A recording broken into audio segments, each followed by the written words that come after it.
we just messed up the dog's name.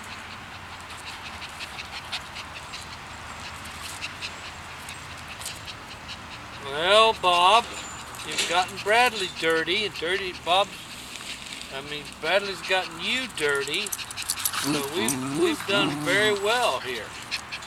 Now get that boy, Dad. These two are good buddies. They are. They did good together. Yep. Yep, they're good kids. Now this Bob's kind of tired. He kind of wants to relax a little bit. Go home and...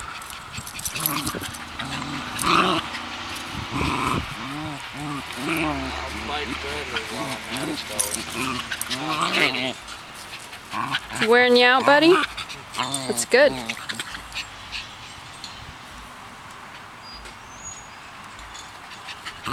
Bradley's not going to know what to do. He's not going to have anybody to play with. Stupid dog.